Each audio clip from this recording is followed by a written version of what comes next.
स्वागत है। बंधुओं, गत दिनों में कुछ महत्वपूर्ण गतिविधियों के ऊपर जानकारी रखने के लिए, आपसे बात करने के लिए, जनता और सरकार तक बात पहुंचाने के लिए हमारे बीच में है आज हमारे मुख्य प्रवक्ता प्रदेश के बड़े भाई एडवोकेट सुनील सेठी जी। उनके साथ में है डॉक्टर अभिजीत जसरोटिया, हमारे प्रदेश के प्रवक्ता।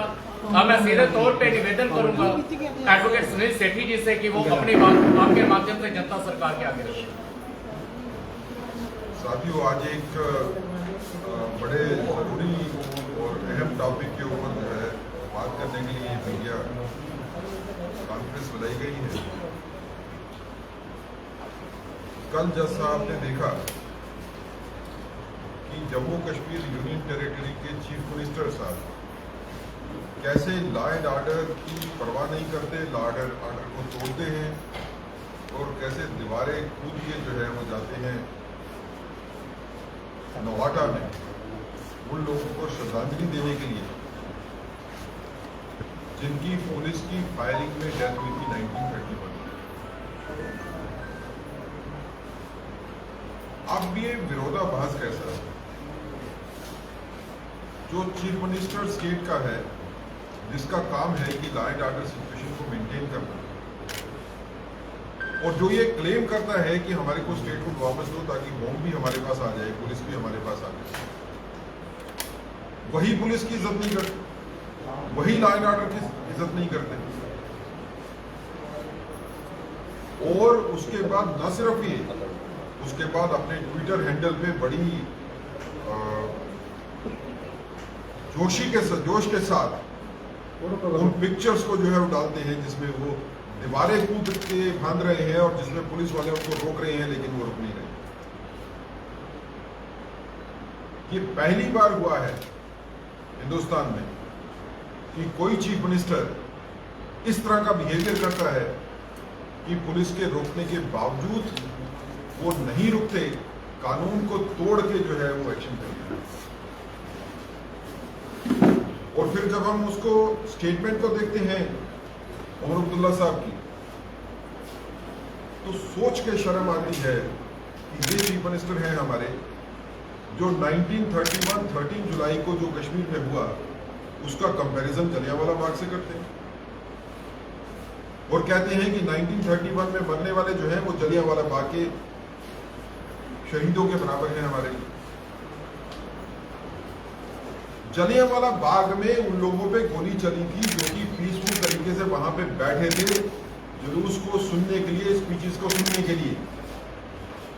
13 जुलाई 1931 को अगर उमर साहब याद करें, 13 जुलाई 1931 को सेंट्रल जेल के ऊपर अटैक होता है तकरीबन 5000 बंदों का। वो सेंट्रल जेल जिसमें ऐसे लोग रखे हुए थे जिनके खिलाफ देशद्रोह के मुकदमे, वो सेंट्रल जेल जिसमें स्पेशल कोर्ट की कार्रवाई हो रही। लॉलेसनेस को रोकने के लिए जो कानूनी कार्रवाई हुई, उसमें जिन लोगों की जान गई, आप उनको शहीद बताते हो। अगर उमर अब्दुल्ला साहब की चीफ मिनिस्ट्री में भी किसी जगह ये बात हो जाए कि 5000 लोग मिलकर कोर्ट के ऊपर अटैक कर दें या जेल में अटैक कर दें कैदियों को छुड़ाने के लिए, तो उमर साहब बताएंगे कि उस सिचुएशन में अगर होम इनके पास भी हो तो ये क्या करेंगे? पुलिस क्या करेगी? क्या पुलिस चुप करके बैठ जाएगी? क्या पुलिस अटैक करने देगी 5000 लोगों को और कैदियों को छुड़वा के ले जाओ? ये तो लॉलेसनेस है। ये तो आज के दिन भी हो जाएगा। जो आतंकवादी बैठे हैं उनको आप ये इशारा देना चाहते हो कि आप भी ये हरकतें कर दो, आप भी शहीद हो जाओ, शहीद बन जाओगे। हमारे को अपने हीरोज को और विलन को सोच के चुनना चाहिए। कश्मीर का हीरो वो कभी नहीं हो सकता है जिसने कानून को तोड़ा, जिसने जेल के ऊपर हमला किया, जिसने अदालत के ऊपर हमला किया, जिसने देशद्रोहियों के लिए न सिर्फ आवाज उठाई बल्कि पॉजिटिव कार्रवाई की उनको छुड़वाने के लिए। और 13 जुलाई 1931 की घटना को याद रखिए, पहले फायरिंग नहीं हुई थी, पहले पूरी कोशिश की गई थी भीड़ को काबू करने के लिए, और उस सिचुएशन में अगर सिचुएशन को कंट्रोल करने के लिए फायरिंग हुई तो वो मजबूरी है, कानून के हिसाब से हुई, कोई कानून की उल्लंघना तो नहीं हुई थी। अब ये चीफ मिनिस्टर साहब हैं, आप कभी कलकत्ता में जाते हो, कभी बॉम्बे में जाते हो, अपनी टीम्स को भेजते हो, कहते हो कि टूरिस्ट को वापस लेके आओ कश्मीर में। कैसे आएगा टूरिस्ट वापस कश्मीर? जब आप उन लोगों की पूजा करते हो, उन लोगों को श्रद्धांजलि देते हो जिन्होंने लॉलेसनेस की, जिन्होंने आतंकवाद को बढ़ाया, जिनकी वजह से आतंकवाद कश्मीर में आया, और 13 तारीख को तो श्रद्धांजलि नहीं हो पाई। उमर साहब ने 14 जुलाई को श्रद्धांजलि दी, लेकिन भूल गए कि 14 जुलाई 1931 में क्या हुआ था।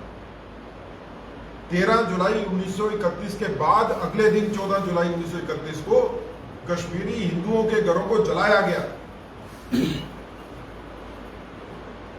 उनकी कितनी प्रॉपर्टीज लूट ली गई। क्या उमर साहब का फर्ज यह नहीं बनता है कि 14 जुलाई को भी तो कभी मान लो कि 13 जुलाई के बाद क्या हुआ था? लेकिन नेशनल कॉन्फ्रेंस की हिस्ट्री ये रही, देशद्रोह की बात करना। इनके दादा शेख अब्दुल्ला साहब के ऊपर तो हमने मुकदमा नहीं चलाया, कांग्रेस ने चलाया था। उनको नजरबंद रखा कितने सालों तक, ये कह के कि वो देशद्रोही हैं। इनके पिताजी फारूक साहब भी जो है, उनकी भी तो आपके पास सारी की सारी वीडियो क्लिपिंग्स भी है और अखबारें भी है, कैसे वो जाते हैं पीओजे में समर्थन करते हैं इसका। और आज आप देशद्रोह का ही समर्थन कर रहे हो। इस तरह से जम्मू कश्मीर के हालात ठीक नहीं होंगे। ये जम्मू कश्मीर के हालात को ठीक नहीं होने देने की एक बड़ी साजिश है।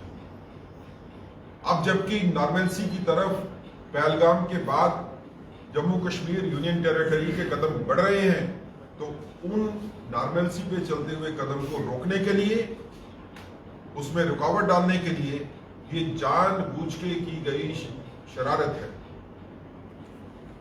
आप सिर्फ पॉलिटिकल पॉइंट स्कोर करना चाहते हो।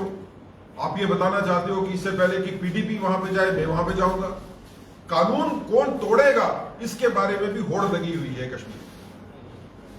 कौन कानून के खिलाफ बड़ी बात कह सकता है, इसके ऊपर वहां पे दौड़ लगी हुई है। अगर पीडीपी जो है वो बात करती है स्टेटहुड को लाने के लिए, तो नेशनल कॉन्फ्रेंस उससे बड़ी बात करेगी। पीडीपी बात करेगी 13 जुलाई के लिए, तो नेशनल कॉन्फ्रेंस उससे बढ़ के बात करेगी। ये किस तरह की दौड़ है? ऐसी दौड़ जिसमें आतंकवाद का समर्थन हो रहा है, जिसमें देशद्रोह का समर्थन हो रहा है, ये किसके हक में? और फिर आपकी इन हरकतों को देखते हुए अगर आतंकवाद को बढ़ावा मिले तो दोषी कौन होगा? और मुझे समझ नहीं आता कि यूनियन टेरिटरी की एडमिनिस्ट्रेशन जो है, उसको इस वक्त सेंट्रल गवर्नमेंट को साथ मिलकर काम करना चाहिए। अगर यहां पे विकास आना है, यहां पे शांति आनी है, तो दोनों गवर्नमेंट को मिलकर साथ में काम करना पड़ेगा। लेकिन उमर अब्दुल्ला साहब ने दोनों गवर्नमेंट को एक दूसरे के सामने लाके खड़ा कर दिया। कश्मीर की जनता को भी समझना चाहिए, ये जो कश्मीर में इस टाइम पे कंपटीशन चल रहा है कि कौन पॉलिटिकल पार्टी देशद्रोह की बड़ी बात करेगी, और ये सोच के कि वो कश्मीर की जनता को वैसे ही बेवकूफ बनाते रहेंगे जैसे वो बनाते रहे हैं 7 दशकों से, और लोग उनकी इन ड्रामाबाजियों को मान के ये सोचेंगे कि हमको इनके साथ चलना है, तो कश्मीर की जनता जो है काफी आगे बढ़ चुकी है।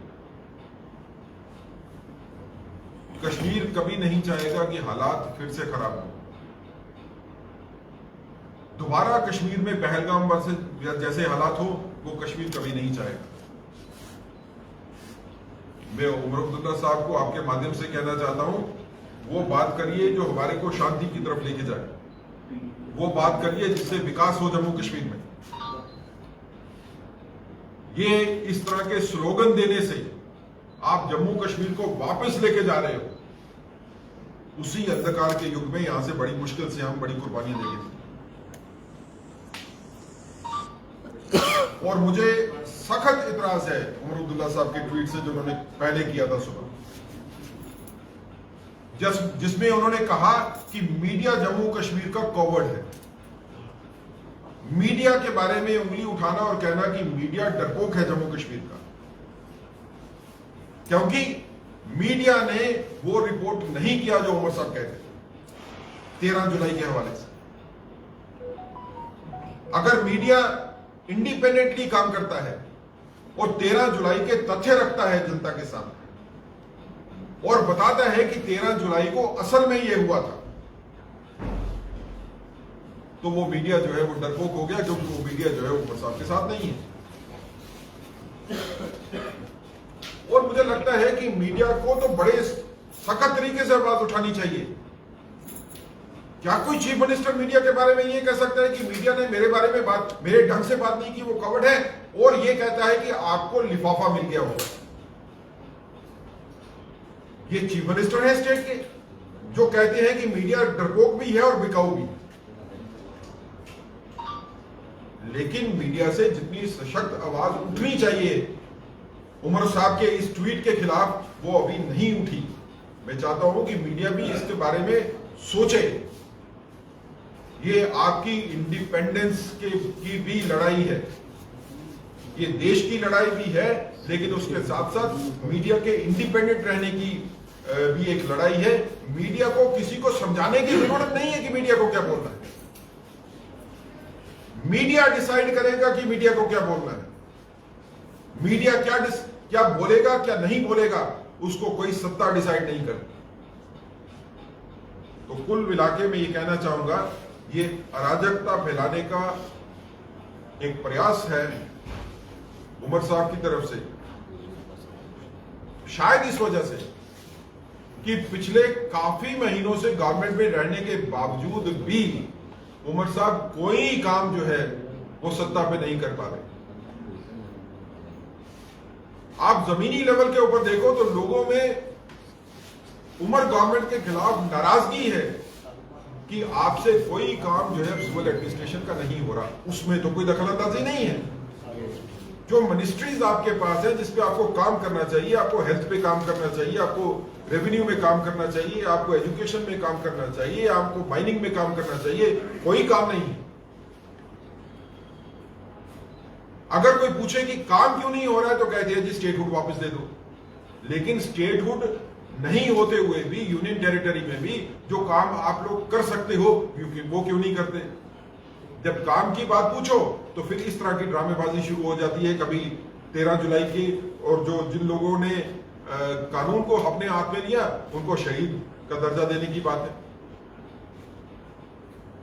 आपने 7 दशक तक जो है लोगों को गुमराह करने के लिए 13 जुलाई को छुट्टी की। उस छुट्टी करने का मकसद क्या था? आप आतंकवाद को या आतंकवाद को कश्मीर की धरती के ऊपर लाने वालों को हीरो के तौर के ऊपर प्रोजेक्ट करते थे। और ये जो सोच है जिसमें 13 जुलाई की छुट्टी की जाती है और उनको शहीद बताया जाता है, यही सोच है जो आगे जाके कश्मीर में अलगाववाद को जिसने पैदा किया और जिसने आतंकवाद को कश्मीर में लाया। ये आपने फर्टाइल ग्राउंड्स बनाई थी ताकि देश के दुश्मन यहां पे आके आतंकवादी घटनाएं कर सकें। भारतीय जनता पार्टी सजग है। भारतीय जनता पार्टी बिल्कुल पैनी नजर रखे हुए है और किसी भी किस्म से जम्मू कश्मीर में हालात खराब हो, भारतीय जनता पार्टी ये नहीं होने देगी, क्योंकि हमारी कमिटमेंट है लोगों के साथ। यहां पे शांति भी स्थायी होनी चाहिए, यहां पे विकास भी स्थायी होना चाहिए। और जो ताकतें ये सोचती हैं कि वो शांति को भंग कर सकती हैं, वो विकास की दर को रोक सकती हैं, वो गलतफहमी। आप जम्मू कश्मीर की जनता सजग है, अपने अधिकारों के लिए लड़े। अगर कोई क्वेश्चन होगा तो मैं वो ले लूंगा, लेकिन सेठ साहब मेरा क्वेश्चन है, वेस्ट बंगाल से आपके एक विधायक जो है और नेता विपक्ष भी हैं, उनका एक बयान आया कि कि जहाँ बहुसंख्यक मुसलमान रहते हैं वहाँ हिंदू ना जाए, मतलब एक बहुत बड़ा बयान है जो तर्कवादी नहीं कर सके, वो आपके लीडर कर रहे हैं। देखिए, ये भारतीय जनता पार्टी की आधिकारिक जो है बयान नहीं है। हम हिंदू मुसलमान में फर्क नहीं करते। भारतीय जनता पार्टी ये मानती है कि हिंदू और मुसलमान दोनों भाई हैं और इनको इकट्ठे ही रहना चाहिए, और इसी सोच को हम आगे बढ़ाते हैं। उन्होंने कहा कश्मीर ना जाएं, कश्मीर के बदले जम्मू में आए टूरिस्टों को। देखिए, भारतीय जनता पार्टी ने ऑल पार्टी मीटिंग हुई थी, उमर साहब ने कॉल की थी, हमने उसमें हिस्सा लिया बढ़ चढ़ के, और सभी जगह पे हमने पूरी कोशिश की है कि कश्मीर में ज्यादा से ज्यादा टूरिस्ट जाना चाहिए। आज अगर कश्मीर में अमरनाथ यात्रा में आप देखें लाखों लोग जा रहे हैं, ये भारतीय जनता पार्टी की एक एफर्ट की वजह से है ये सारा जा रहा है। अगर इस तरह की सोच हो, इस तरह की सोच लेके उमर साहब आ रहे हैं, तो शायद अमरनाथ यात्रा में भी यात्री नहीं आते।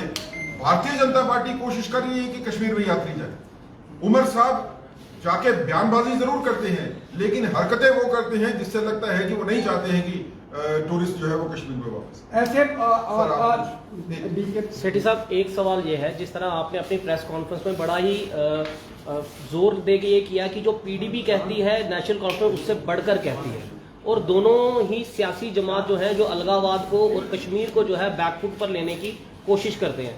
सवाल यह है कि 2019 के बाद जो मोदी सरकार ने जो कोशिश की और नया कश्मीर और कश्मीर की जो डेवलपमेंट पे बात की, उस पे बीजेपी कहां स्टैंड करती है? क्योंकि बीजेपी का अगर पॉलिटिकल फुटस्टेप्स वहां पर देखे जाएं कश्मीर के अंदर, तो वो नील बटा नील है। ना आप एमपी का चुनाव वहां जीत पाए, ना आप एमएलए का चुनाव वहां जीत पाए। तो इस चीज को जो आप अलगाववाद की बात करते हैं कि एनसी और पीडीपी जो कश्मीरी सेंट्रिक पार्टीज हैं जो वो फैलाती हैं, उससे कश्मीर बैकफुट पे जाता है, लेकिन बीजेपी उसमें अपना पॉलिटिकल फुटस्टेप कहीं भी जो है वो स्टैंड नहीं रख पा रही। तो ये खत्म कैसे होगा? ये देखिए,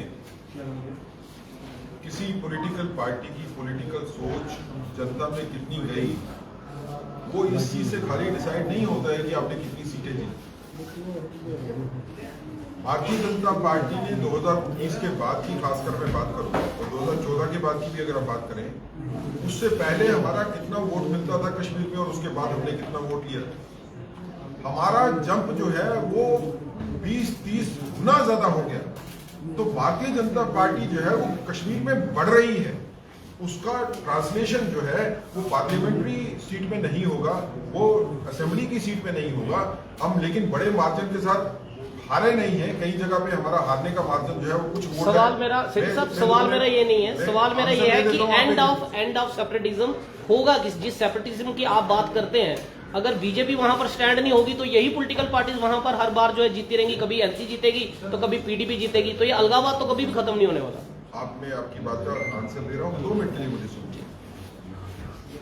जिस तरीके से और जितनी तेजी से भारतीय जनता पार्टी कश्मीर में आगे बढ़ रही है, जिसमें हमने कारपोरेशन की सीटें भी जीती, पंचायत की भी जीती, बीडीसी के इलेक्शन भी जीते, तो भारतीय जनता पार्टी इस सोच के साथ चलती है कि जितने ज्यादा से ज्यादा लोग नेशनलिस्ट सोच के साथ भारतीय जनता पार्टी के साथ जुड़ रहे हैं, आने वाले वक्त में अगले इलेक्शन तक भारतीय जनता पार्टी की पोजीशन, इलेक्टोरल पोजीशन वो नहीं होगी जो आज है। अगले इलेक्शन आने तक भारतीय जनता पार्टी अपने तौर के ऊपर कश्मीर में काफी हद तक जो है वो सीटें जीत के निकलेगी, ऐसी सोच के साथ भारतीय जनता, क्योंकि हमारी ये सोच है कि भारतीय जनता पार्टी आगे बढ़ेगी, नेशनलिज्म की सोच आगे बढ़ेगी, तभी कश्मीर में जो है वो स्थायी शांति की स्थापना होगी और बदलाव। सर 1931 की आप बात कर रहे थे, जब महाराजा हरि सिंह के खिलाफ जो ये प्रदर्शन देखे गए थे, सर महाराजा द्वारा जो है कई रिफॉर्म्स लाए गए थे, उसमें हमारा एक स्पेशल स्टेटस था और स्पेशल स्टेटस हटाया गया था 2019 में, और दोबारा से स्पेशल स्टेटस की मांग जो है वो जम्मू कश्मीर वासी कर रही है। क्या आपको लगता नहीं है कि स्पेशल स्टेटस जम्मू कश्मीर को देना जरूरी है? आपको बेसिक समझने की जरूरत है, महाराजा जी के टाइम पे जब स्पेशल स्टेटस या स्टेट सब्जेक्ट की बात हुई थी, उस टाइम पे क्या हिंदुस्तान से स्पेशल स्टेटस की बात हुई? तब तो इंडिया से स्पेशल स्टेटस की बात नहीं थी। जम्मू कश्मीर भारत का हिस्सा नहीं था उस वक्त, ये तो एक प्रिंसली स्टेट थी। तो एक प्रिंसली स्टेट की एफर्ट थी कि बाकी रियासतों से कुछ लोग यहाँ पे ना आए नौकरियां और जमीनें बचाने के लिए। लेकिन जब आप एक देश बन जाते हो, फिर आप प्रिंसली स्टेट नहीं रहते हो। देश में ये बंटवारा नहीं होता है। देश में एक रिस्ट्रिक्शन लगाना जो है वह कानून के खिलाफ भी है, सोच के खिलाफ भी है, लेकिन उससे बड़ी बात ये थी कि इस रेस्ट्रिक्शन लगाने की वजह से यहाँ पे अलगाववाद। मैं आपको सीधे लफ्जों में समझाता हूँ। 1947 से पहले स्टेट सब्जेक्ट का कंसेप्ट और उसकी रेलिवेंस जो है वो डिफरेंट थी, हम उसका समर्थन करते हैं। 1947 के बाद जब देश के साथ जम्मू कश्मीर का विलय हो जाता है तो उसके बाद स्टेट सब्जेक्ट का इस्तेमाल वो नहीं रहा जो 1947 से पहले था। उसके बाद स्टेट सब्जेक्ट का इस्तेमाल किया गया कि आप पूरे जम्मू और कश्मीर को बताओ और पूरे देश को बताओ और पूरी दुनिया को बताओ कि जम्मू कश्मीर भारत का हिस्सा होने के बावजूद भी भारत से अलग है। तो उस सोच को खत्म करना जरूरी था। भारतीय जनता पार्टी ने उस सोच को खत्म किया, हमको उसके ऊपर गर्व। सिट साहब, एक प्रश्न रहेगा। आपने प्रेस कॉन्फ्रेंस की 13 जुलाई 1931 को ली और उमर साहब ने 14 तारीख में वाकये का जिक्र भी किया, लेकिन आपको लगता है बीजेपी कहीं ना कहीं पीछे रही है? ब्लैक डे के तौर पे मनाते थे बीजेपी की तरफ से, इस दिन को नहीं सेलिब्रेट करना या ऑब्जर्व करना कहीं ना कहीं पॉलिटिक्स में जो है स्पेस दे रहे हैं। भारतीय जनता पार्टी इसको ब्लैक डे मनाती थी in response to this day being declared as a holiday. इसकी सेलिब्रेशन को अपोज करने के लिए हम इसको ब्लैक डे मनाते थे। भारतीय जनता पार्टी ने 2019 के बाद इसकी छुट्टी कैंसिल कर दी। अब इसकी कोई सेलिब्रेशन नहीं है, लेकिन दूसरों को मौका मिलता है, इसकी कोई सेलिब्रेशन नहीं है। इसलिए हमारे हिसाब से 13 जुलाई अब इरेलीवेंट है। अब 13 जुलाई को ये सोचते हुए, क्योंकि ये गवर्नमेंट बनने के बाद पहला ओकेजन था जिसमें ये कोशिश हो सकती थी कि इस तरह के हालात बने कि हालात खराब हो जाए, 13 जुलाई को रिस्ट्रिक्शंस लगाई गई कि वहां पे पॉलिटिकल पार्टीज और बाकी जो है वो डिमॉन्स्ट्रेशन वगैरह नहीं होंगी। अब चीफ मिनिस्टर साहब यूनियन टेरिटरी के 13 जुलाई को अगर नहीं जाते तो 14 जुलाई को चोरों की तरह वहां पे जाते हैं दीवारें कूद के। क्या किसी डेमोक्रेसी में ऐसा अलो हो सकता है? क्या आप ऐसे आदमी के हाथ में गवर्नमेंट देके बैठे हुए हो जिसको कानून की परवाह नहीं है, जिसने बाकी दुनिया को सिखाना है कि कानून कैसे चलाना है, कैसे कानून को फॉलो करना है, वो खुद ही कानून को फॉलो नहीं करते और फिर वो विद प्राइड जो है वो ट्विटर पे डालते हैं कि मेरे साथ धक्का मुक्का हुआ लेकिन मैं बावजूद इसके चला उनको समर्थन नहीं मिल रहा है।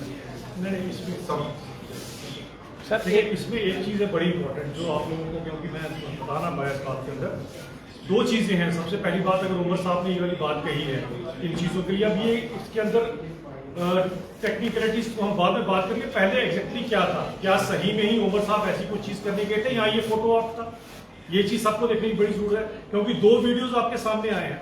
पहला ये वाला वीडियो है जिसमें आप देखिए कि फारूक साहब और उमर साहब मेन गेट्स में नौहाटा में अंदर आ रहे हैं। ये फारूक साहब का वीडियो मैं आपके साथ शेयर कर दूंगा। मेन गेट से अंदर आ रहे हैं, ये आपके सामने है, ये आपके बीच में है और ये पब्लिक डोमेन में है। और दूसरा वीडियो आप देखिए कि इसके बाद उमर साहब जो है वो दीवार फांदने के लिए दूसरी साइड चले गए। तो यानी कि क्या है, केवल एक सेंसेशन पैदा करने के लिए, एक न्यूज बनाने के लिए ये सब काम किया गया। तो सब कुछ क्यों? आपने खबर बनानी है, इसीलिए आप ये काम कर रहे हैं। अब आप लोगों को बेवकूफ बना रहे हैं। तो फिर अब्राहम लिंकन की वही बात आती है, कुछ लोगों को कुछ देर तक, बहुत सारे लोगों को बहुत देर तक, लेकिन हमेशा के लिए आप सबको बेवकूफ नहीं बना सकते। मेन गेट खुला है, मैं दूसरी वाली जगह से फांदकर सिर्फ इसलिए आ रहा हूं कि मुझे लोगों को बेवकूफ बनाना है, मुझे बताना है कि जी मुझे रोक दिया गया और मुझे खबर बनानी है, मुझे ट्विटर पे चढ़ाना है और सेंसेशन पैदा। उनकी तरफ से कमेंट भी आया है कि हम किसी के गुलाम नहीं है, बीजेपी उसको कैसे देगी? नहीं, हम इस समय जो इसकी मैं बात कर रहा हूं, मैं उसके बाद आपको बताता हूं। देखिए ये बड़ी सीरियस चीज है कि आपके सामने आप फारूक साहब के साथ एक जगह से आ रहे हो, फिर आप स्पेशली दीवार फांदने के लिए दूसरी जगह आ रहे हो। और अगर फारूक साहब इन सबको शहीद मानते हैं और करते हैं तो 2010 में 120 लोगों की जान गई है जब फारूक साहब यूनिफाइड कमांड, जब उमर साहब फारूक यूनिफाइड कमांड को हेड कर रहे हैं। तो उनके बारे में उमर साहब का क्या कहना, जरा ये भी क्लियर कर। यही 2 बातें जो मैं कहना चाहता हूँ, बाकी सेठी साहब ने मैक्सिमम दूध का दूध और पानी का पानी कर दिया।